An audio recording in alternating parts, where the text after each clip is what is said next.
Renovo os meus cumprimentos a todos, mas agora muito particularmente ao Sr. Presidente da Autoridade Nacional de Emergência e Proteção Civil, Sr. Brigadeiro-General Duarte da Costa, que temos connosco. A grelha desta audição é conhecida por todos e tem início com a apresentação do requerimento pelo requerente, que no caso é o Grupo Parlamentar do Partido Socialista, por um período de tempo até 8 minutos e, portanto, tem a palavra o Sr. Deputado. Faça favor. Tem a palavra ao Sr. Deputado Miguel Iglesias. Faça a palavra. Muito obrigado, Sra. Presidente. Cumprimento as senhoras e os senhores deputados e cumprimento o Sr. Brigadeiro-General Duarte da Costa pela sua presença e disponibilidade.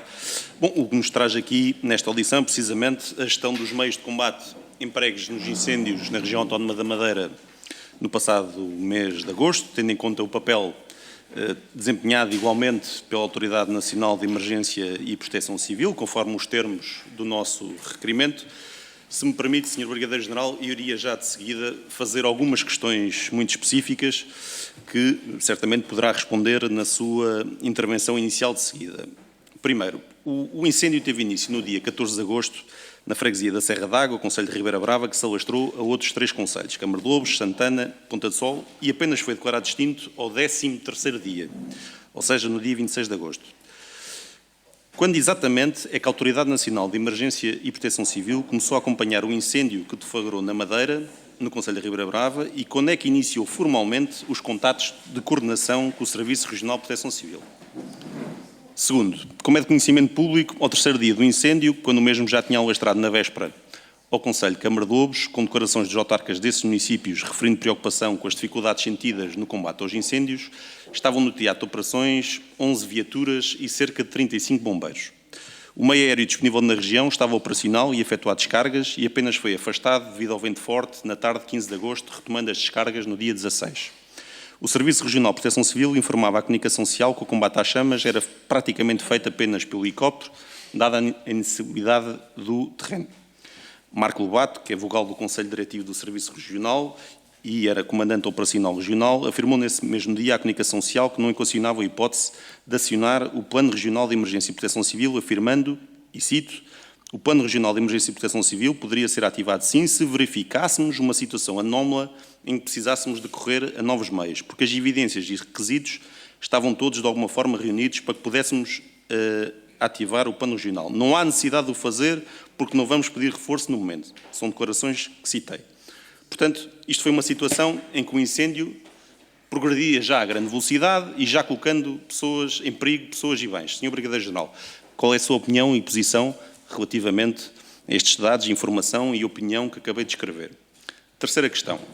No dia 16 de agosto à noite é noticiado pela comunicação social que o Governo Regional da Madeira recusou ajuda disponibilizada pelo Governo da República, sendo que esse contacto foi feito pelo Ministro de Estado e Negócios Estrangeiros, Paulo Rangel, que transmitiu a Miguel Albuquerque, Presidente do Governo Regional, a disponibilidade do Estado para o envio de reforços para a região.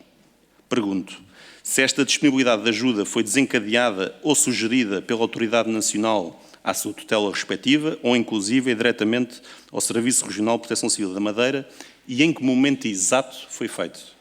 Nesse sentido, qual é a avaliação que àquele momento fizeram do incêndio? Quarta questão. No dia 17, ao início da tarde, o Secretário Regional, com a tutela da Proteção Civil, justificou publicamente, e cito, a recusa de mais meios nacionais até agora, porque a região tem muito mais bombeiros e viaturas de combate aos fogos. Nem 10% dos meios da região estão a ser utilizados. Adiantou ainda, e cito novamente, no continente também há incêndios e por isso é melhor não deslocar meios para cá que podem lá ser necessários. Sr. Brigadeiro-General, em algum momento a Autoridade Nacional de Proteção Civil transmitiu ao Serviço Regional que não poderia enviar ajuda de meios aéreos porque seriam precisos em território continental? Quinta questão. Passado somente algumas horas sobre estas declarações, foi noticiado num órgão de comunicação social regional que, e cito, face à evolução da situação e tendo em conta que as condições meteorológicas estão a dificultar a ação dos homens do terreno e após novo contacto com o Secretário de Estado da Proteção Civil e o Presidente da Autoridade Nacional de Proteção Civil, o Governo Regional anunciou em comunicado que neste momento está a decorrer toda a logística necessária para permitir que 80 elementos da Força Especial dos Bombeiros possam chegar à Madeira nas próximas horas. Nesse sentido, aceitámos aquilo que estava a ser oferecido pela ANPC e pelo Secretário de Estado da Proteção Civil. Por sua vez, o Presidente do Governo Regional afirmou no dia 18 que, e cito, eu já tinha combinado, como é público, com o Dr. Paulo Rangel para mandar a força. São pessoas de diversas partes do país e é preciso logística, ter transporte, isto não é de uma forma instantânea.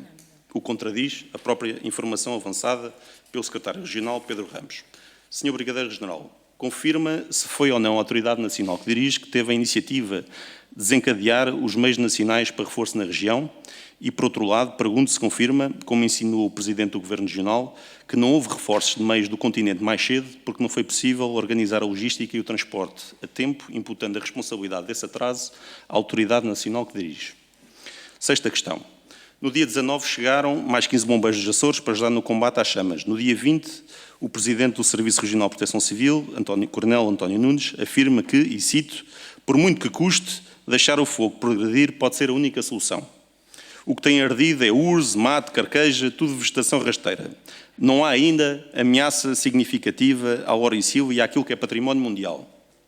Ora bem, já no dia 21, um incêndio progrediu e atingiu o Pico Ruivo durante a noite e foi solicitado um novo reforço de mais 45 operacionais do continente, sendo que o fogo também atingia o concelho da Ponta de Sol. Sr. Brigadeiro-General, o que é que levou à decisão de enviar mais meios nacionais para a região e qual foi a avaliação da Autoridade Nacional de Emergência e Proteção Civil e se coincidiu com a avaliação do Serviço Regional, tendo em conta as declarações do seu responsável? Sétima questão, gostaria que respondesse. No dia 21 de agosto, ao final da manhã, o Presidente do Governo Regional afirma: este não é o meu primeiro incêndio, é o 25º que enfrento, a madeira não está a arder, houve alguns picos em que estava a arder mato. É normal que toda a gente fique preocupada, mas a minha função é tomar decisões de forma racional e com calma. Bom, sendo que pessoalmente considero estas declarações inqualificáveis, com os incêndios a deflagrar em vários concelhos e nenhum controle aparente, pergunto se concorda com as mesmas, se considera que a situação era calma, se estava tudo controlado e que não havia razões para o alarido público e qual era a vossa avaliação da situação, mais uma vez, tendo em conta os reforços nacionais enviados para a Madeira. Oitava questão. No dia 20 de agosto, a Ministra da Administração Interna, Margarida Velasco, afirma publicamente que não exclui a possibilidade de posicionar um segundo meio aéreo de combate a incêndios de forma permanente na Madeira.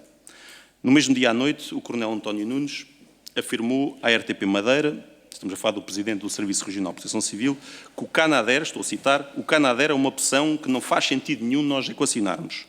Outro helicóptero, se vier, muito bem, se for custeado pelo Governo Regional. Sr. Brigadeiro-General, alguma vez esteve em questão, alguma vez foi discutido entre a Autoridade Nacional de Emergência e Proteção Civil e o Serviço Regional questões financeiras para o reforço da ajuda ao combate ao incêndio de agosto? Houve alguma discussão sobre custos financeiros e se alguma discussão sobre custos financeiros impediu a ajuda da Autoridade Nacional à região autónoma da Madeira para o combate àquele incêndio? Nona questão, só para terminar esta minha primeira intervenção. No dia 21 à tarde é noticiado que estariam finalmente a caminho da Madeira 2 aviões Canadair projetados pela Força Aérea Espanhola. Sabemos que foi acionado o Mecanismo Europeu de Proteção Civil. Pergunto-lhe concretamente de quem foi a iniciativa de acionar estes meios. Muito obrigado. Muito obrigada, Sr. Deputado Miguel Iglesias. Tem agora a palavra o Sr. Presidente da Autoridade Nacional de Emergência e Proteção Civil, Sr. Brigadeiro-General Duarte da Costa, a quem renovo os agradecimentos pela presença e dou a palavra. Sr. Presidente, muito obrigado. Srs. Deputados, antes de mais, muito obrigado por me deixarem estar aqui a tentar esclarecer naquilo que são as missões da Autoridade Nacional de Emergência e Proteção Civil. Permitam-me não responder diretamente, mas fazer um arrazoado de todas as atividades onde as respostas estarão implícitas, podendo depois escapulizar cada uma das respostas, se assim for necessário. Nós tivemos conhecimento deste incêndio no dia 14 de manhã, às 9h48. Foi incluído no nosso sistema de apoio à decisão operacional, vulgarmente conhecido por SAD, por forma a que nós o pudéssemos seguir. Nesse primeiro dia, dia 14 de manhã, o incêndio não apresentava grande preocupação, mas as evoluções e o conhecimento que tivemos durante a noite de 14 para 15 alertou-nos que a situação podia ficar fora de controle. Assim, no dia 15 de manhã, que, relembro, era quinta-feira feriado, eu, por iniciativa própria e depois de ver as próprias imagens do que estava a passar, telefonei ao Presidente do Serviço Regional de Proteção Civil, torno a repetir, ao 12h08 de dia 15, a dizer, atenção, que o incêndio daquilo que nós vemos parece muito difícil de controlar, precisam de alguma ajuda, precisam de alguma tipologia de meios.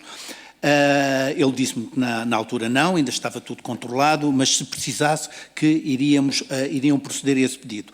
3 minutos depois, logo quando acabou o telefonema, informei o Sr. Secretário de Estado da Proteção Civil desta diligência que eu faço normalmente sempre que há nas regiões autónomas. Como sabem, as regiões autónomas têm liberdade própria dos seus próprios sistemas. Informei o Sr. Secretário de Estado desta disponibilidade da autoridade para poder fornecer meios. Ao que o Sr. Secretário de Estado me confirmou, tudo o que a Madeira precisar será nós, aqui o Governo Central enviará de certeza. De seguida, telefonei novamente ao Serviço Regional, que não me conseguiu atender logo de seguida, e atendeu-me ao 12h25, onde eu reportei precisamente a conversa que tinha tido com o Secretário de Estado da Proteção Civil, a dizer que havia essa possibilidade de meios. No dia seguinte, sexta-feira, ao 12h11, novamente, depois de ver as imagens que estavam a decorrer na televisão, falei para o Sr. Secretário de Estado da Proteção Civil, dizendo para alertar dessa própria preocupação e que era necessário, se calhar, tomar algumas medidas por parte do Governo Regional. Às 13h49 desse dia, portanto, sexta-feira, o Sr. Secretário de Estado disse-me que o Governo que já estava informado e deu uma indicação para começar a planear que tipologia de força é que faria sentido enviar para a Madeira. Às 5 da tarde, às 17h01 dessa tarde, falei novamente com o Sr. Secretário de Estado da Proteção Civil, onde lhe disse genericamente qual era o tipo de força e o que é que eu necessitava em termos de coordenação com a Força Aérea, com bombeiros, com todas as áreas para nós podermos fazer a força. Às 21 da noite, no último telefonema que fiz sobre este assunto ao Sr. Secretário de Estado, informei-lhe qual a tipologia da força e quais os procedimentos de transporte que estávamos, nesse momento, preparados para enviar. No dia 17, sábado, recebo às 2h26 do Secretário de Estado da Proteção Civil a informação de que o Governo Regional teria pedido ajuda ao Governo Central. E 2 minutos depois recebo a chamada do Sr. Secretário de Estado Regional a dizer que efetivamente essa ajuda era requerida para nós enviarmos os meios. Como já os tínhamos preparado no dia anterior, o tempo de resposta aqui foi muito mais simples. E eu, às 3 da tarde, cerca de 50 minutos depois, torno a telefonar ao Sr. Secretário Regional a dizer, olha, a força em princípio segue ainda hoje, porque nós já começámos a preparar ontem, já a reunimos e ela pode ir agora para o aeroporto. E nesse mesmo dia, às 23h35, saiu a FOCON para a região autónoma da Madeira. Essa FOCON saiu numa primeira fase com 76 elementos, no dia 17, e fundamentalmente a preparação que nós fizemos antes com o Comando Nacional, que foi mantendo sempre o contacto com o Serviço Regional, era saber que tipologia de força é que era e fundamentalmente eram para trabalhar com ferramentas, porque os bombeiros da região autónoma são bombeiros que fundamentalmente estão colocados nos aglomerados populacionais e estão mais habituados a trabalhar com água e menos com ferramenta, e por isso nós quisemos fazer uma força com o ICNF, com a UEPS da GNR, com a Força Especial de Proteção Civil e com uma capacidade própria da própria ANEPS através do INEM e corpos de bombeiros da região do Alentejo e que enviámos para a Madeira. Porquê da região do Alentejo? Porque era uma das zonas onde nós não estávamos a precisar de bombeiros em Portugal, porque estávamos também com estados de alerta amarelo, Portugal não, no continente, estados de alerta amarelo e laranja no território e a Madeira o Alentejo não tinha problemas. E, portanto, enviamos este primeiro reforço dia 17. Várias questões que podem ser referidas relativamente às questões dos meios aéreos. Logo de início começámos a pensar que tipologia de meios aéreos, é que nós poderíamos enviar. Fomos mantendo, através do Comando Nacional, o contacto com o Serviço Regional, mas só poderíamos ativar um mecanismo com um pedido do Serviço Regional, porque eu não tenho autoridade para o fazer, nem o Governo quis fazer, penso que também não terá autoridade para isso, sem o agrément do Governo Regional. Assim, no dia 21, chegou esse pedido do Governo Regional, fizemos o registro logo às 19 horas desse dia e no dia seguinte os meios aéreos já estavam a funcionar.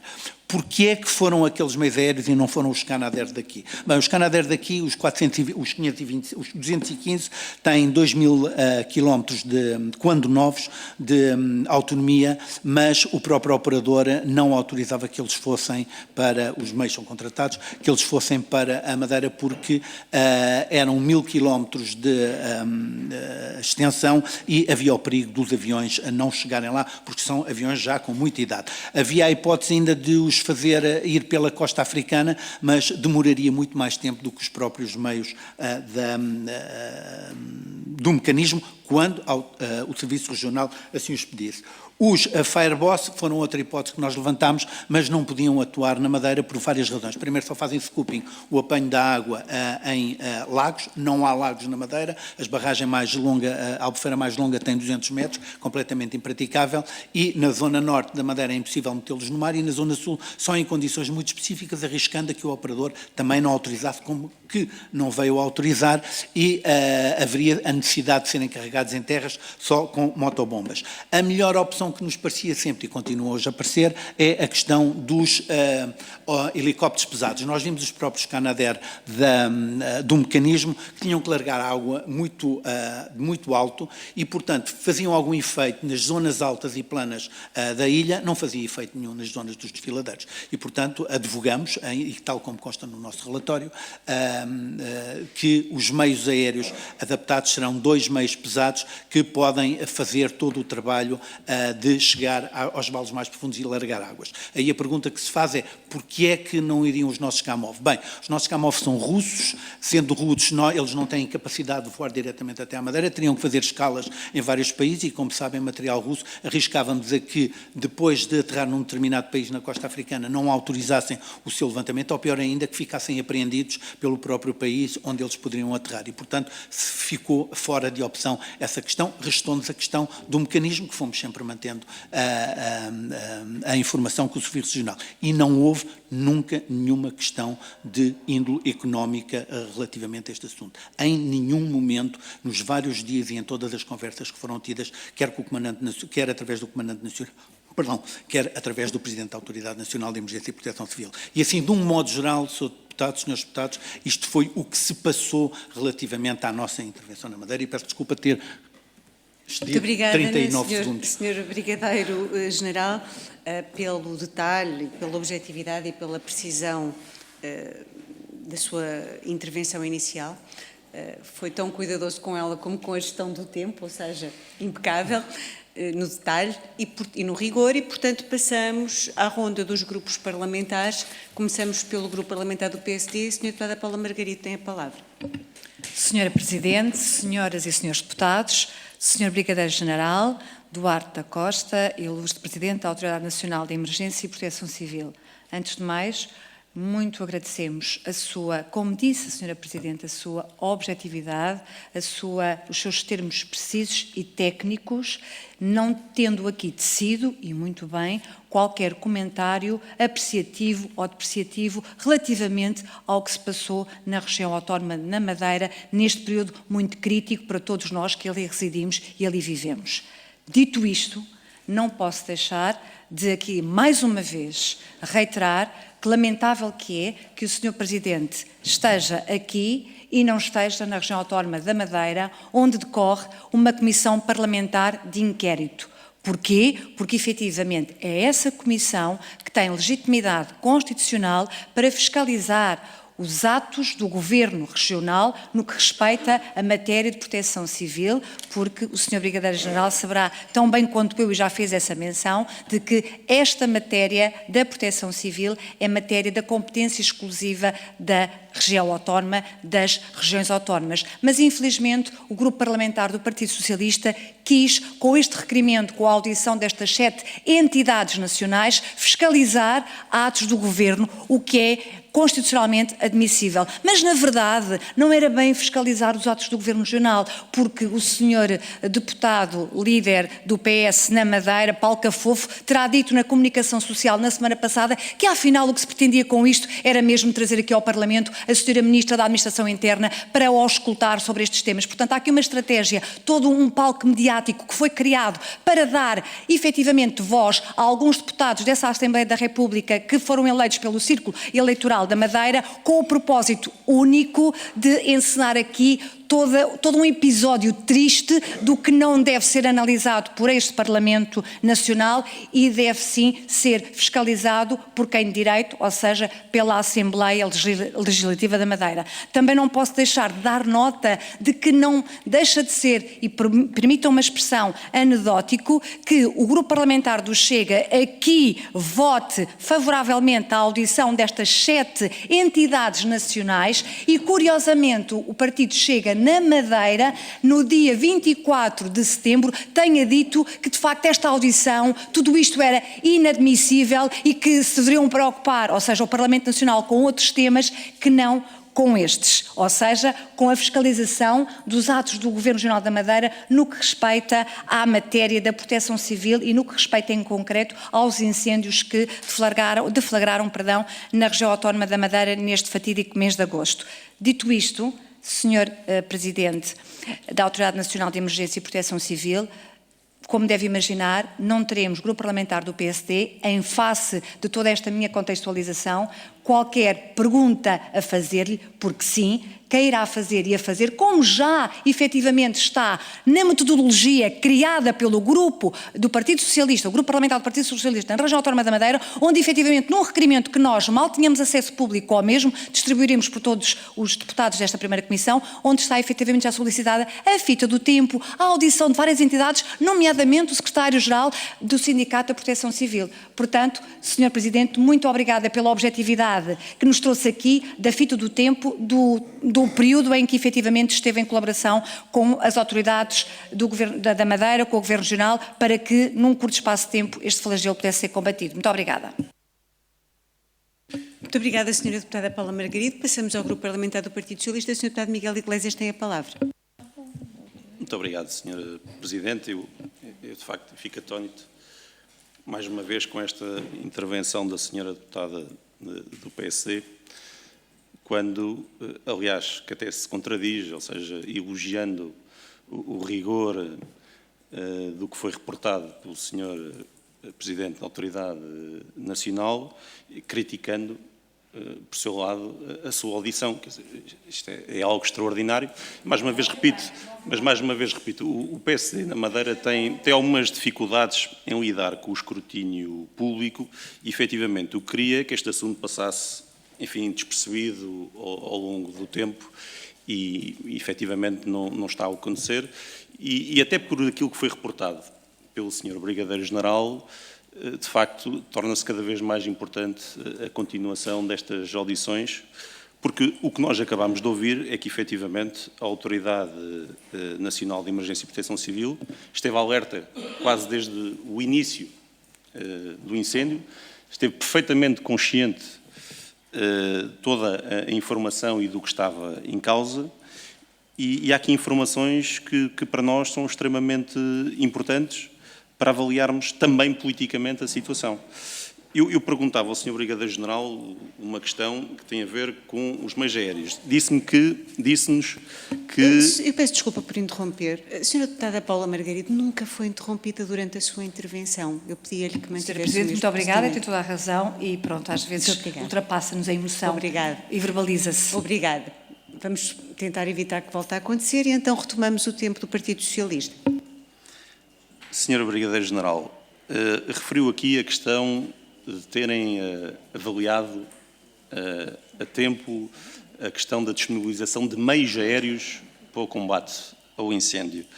A partir de que momento, se me poderia explicitar factualmente, a partir de que momento é que isso aconteceu? Ou seja, a partir de que momento é que a Autoridade Nacional começou a avaliar a possibilidade de projetar meios aéreos para o combate aos incêndios na Madeira?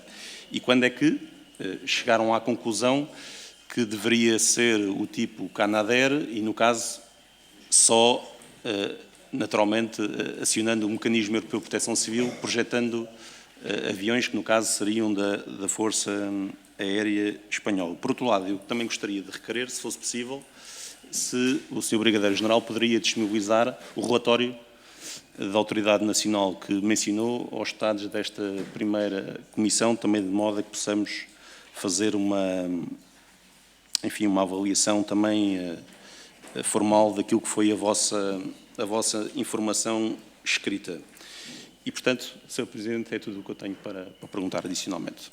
Muito obrigada, Sr. Deputado Miguel Iglesias. Passamos ao Grupo Parlamentar do Partido Chega. A palavra será usada, creio, pelo Sr. Deputado Francisco Gomes. Tem a palavra, Sr. Deputado. Muito obrigado, Sra. Presidente, senhoras e senhores deputados, Sr. Presidente da Autoridade Nacional da Proteção Civil. Portugal é, infelizmente, um país onde a culpa tem a mania de morrer solteira. Evoluímos a muita coisa, mas no campo político continua a não existir uma cultura que promova a assunção clara de erros e de falhas. E o caso dos incêndios da Madeira é mais uma manifestação dessa triste realidade. Aliás, aqueles que deveriam estar na linha da frente a dar a cara pelos erros continuam a evitar qualquer tipo de supervisão. Mais do que isso, criticam instituições como a Assembleia da República, que têm o direito e o dever de apurar factos, de exigir explicações e de garantir que o interesse público é defendido acima de qualquer necessidade pessoal ou de agenda partidária.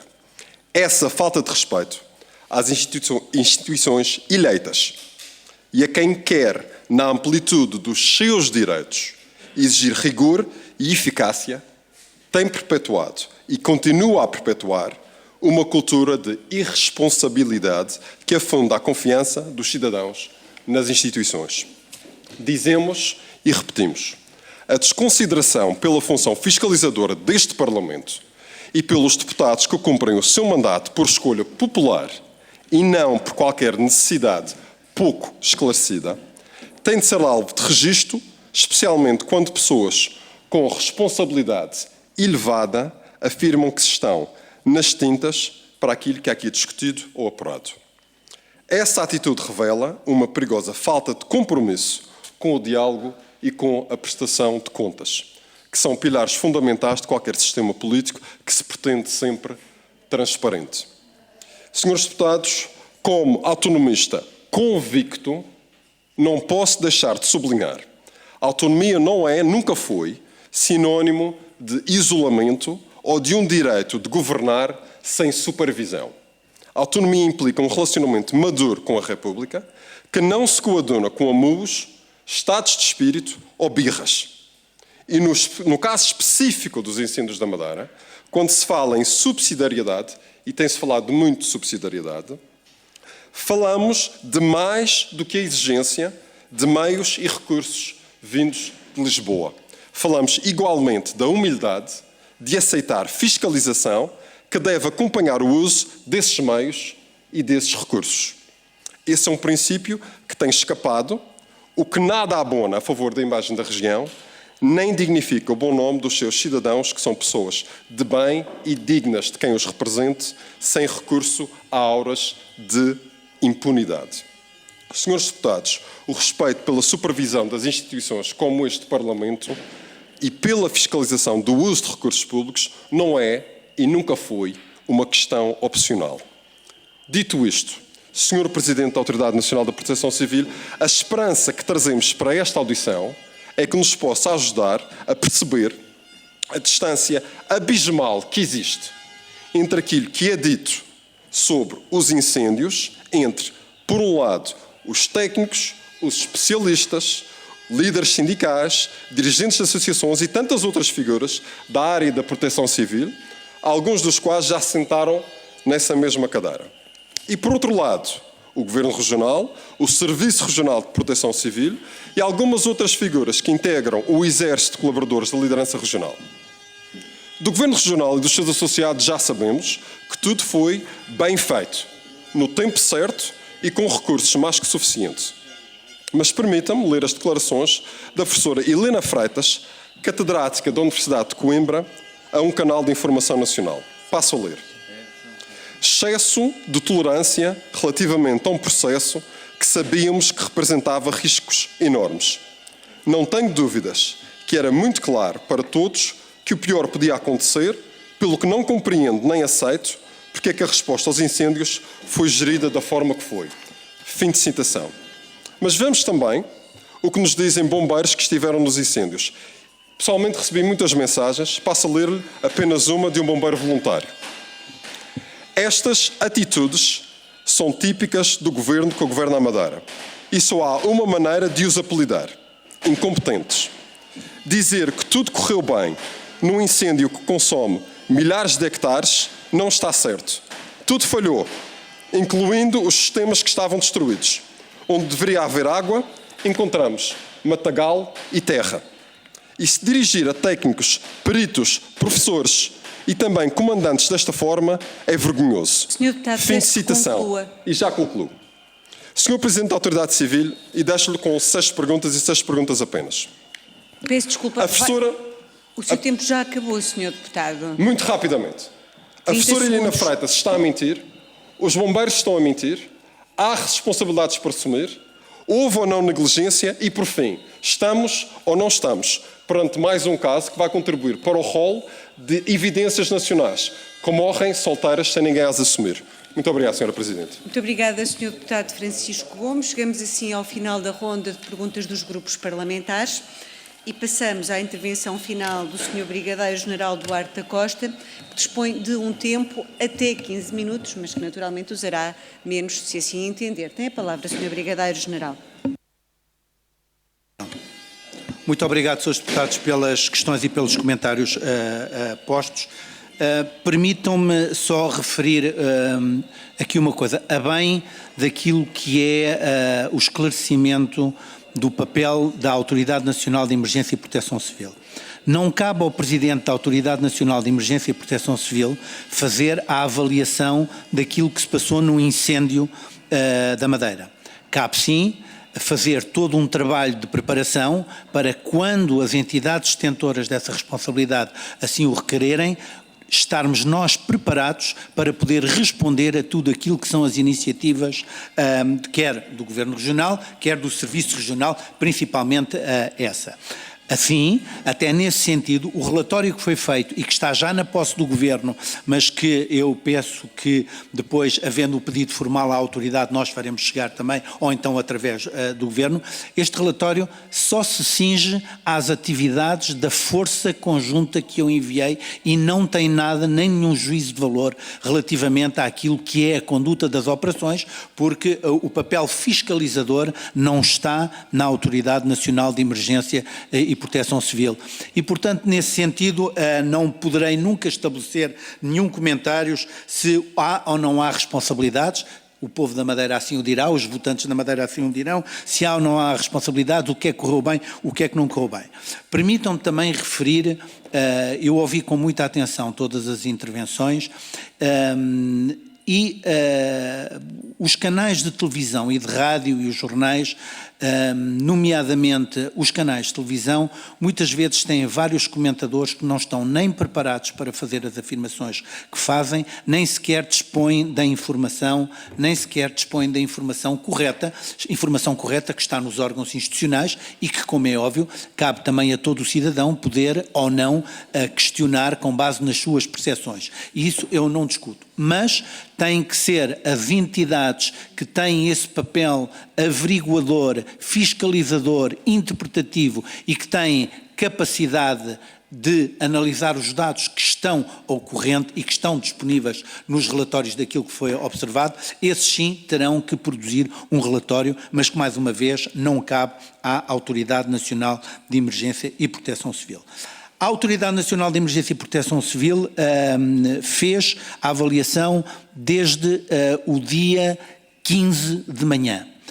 Essa avaliação, e foi isso que foi expresso pessoalmente por mim ao Sr. Secretário de Estado da Proteção Civil, é que tem de haver uma atenção muito especial relativamente ao que se está a passar na Madeira, para caso a região autónoma assim o decida, nós termos um compasso de espera o mínimo possível. E por isso é que nós começamos a preparar as forças ainda antes de haver algum pedido. O que é que isto fez? Fez que entre o pedido formal e a força levantar voo do aeroporto, que podem presumir que há várias coisas de índole logística para responder, tivesse apenas decorrido um período de cerca de 11 horas. E, portanto, nessas 11 horas, o que é que fizemos? Foi chamar as forças todas para o aeroporto, dar-lhes as últimas informações, fazer toda o carregamento das aeronaves, que também demora tempo,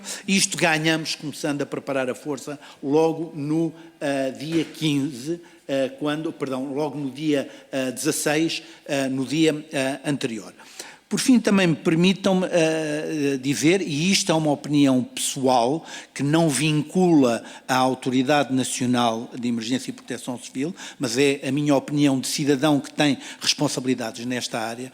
Eu acho que questões, aliás, publiquei num artigo no dia 4 de setembro, no Diário de Notícias, um artigo de opinião de como o domínio reservado do Estado pode também ajudar as próprias autonomias. Sendo eu também um autonomista convicto, acho que há políticas do foro reservado do Estado com tudo o que se tem a ver com segurança e defesa, e na área da segurança inclino-me a referir que a segurança, quer na perspectiva safety, forças de segurança, mas também na perspectiva security, proteção civil, que ganharam no Fórum Mundial e no Fórum Europeu uma relevância que há 10 anos não tinham, que elas devem fazer parte daquilo que é o domínio reservado do Estado, apesar das autonomias, e poder haver, logo de início, uma intervenção formal, direta, do Governo Central sobre as questões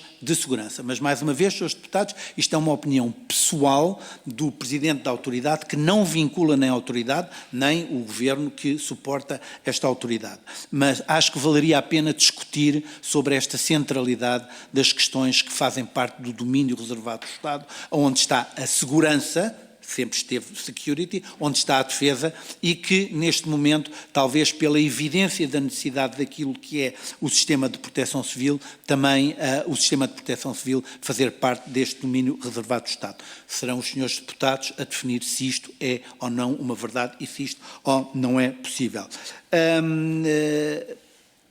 Termino referindo que grande parte do que sucedeu relativamente aos terrenos que arderam, nós no continente já fizemos através da instituição do Sistema Integrado de Gestão de Fogos Rurais, do qual o Presidente da AGIF é o Presidente e eu sou o Vice-Presidente, temos incluído as questões relativamente à gestão daquilo que é o património rural e florestal.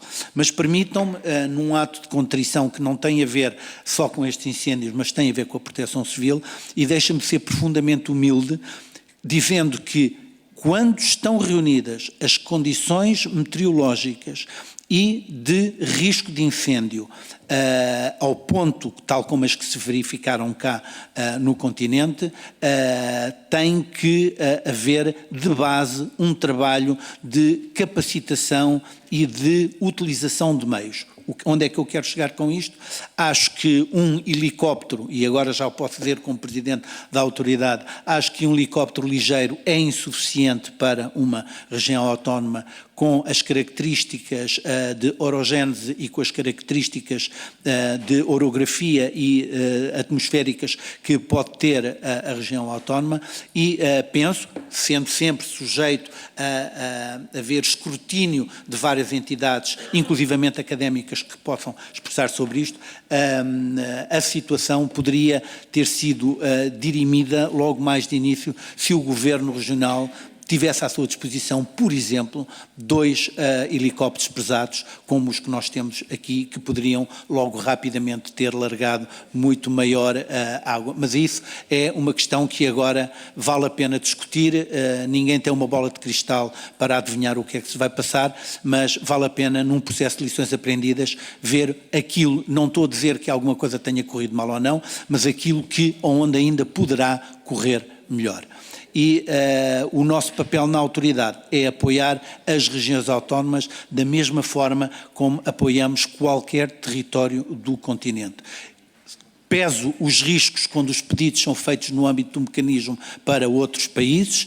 Tem que haver um peso do risco eficaz daquilo que nós enviamos ou não enviamos. Para as regiões autónomas, essa situação do risco no continente nunca foi sequer alvitrada, e os riscos que a Autoridade Nacional de Emergência e Proteção Civil corre no continente serão aqueles que correrão também na região autónoma, e por isso o nosso desejo de participar e de ajudar aqueles que também são portugueses, mas que estão um bocadinho mais longe aqui do Governo Central.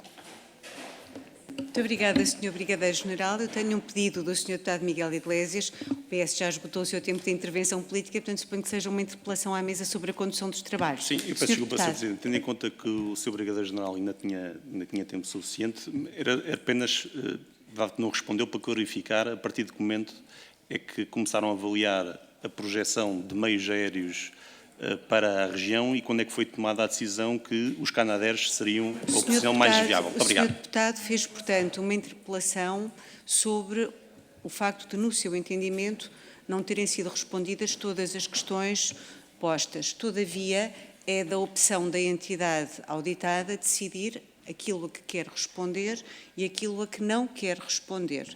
E, portanto, penso que o Sr. Brigadeiro-General já tinha terminado a sua intervenção final, que não reabrirei a não ser que diga que pretende fazê-lo.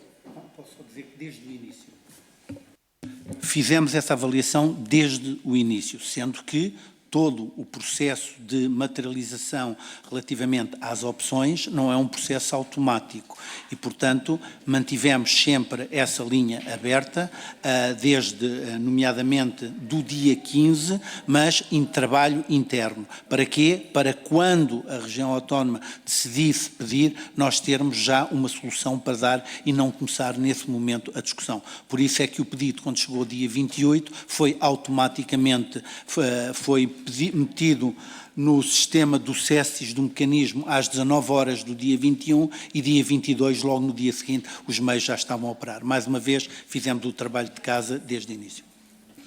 Agradeço muito ao Sr. Brigadeiro-General Duarte da Costa. Sr. Deputado, não é possível... Peço desculpa, estou a conduzir a reunião e, portanto, os senhores deputados não podem fazer intervenção política para além do seu tempo, podem fazer interpelação à mesa sobre condução dos trabalhos.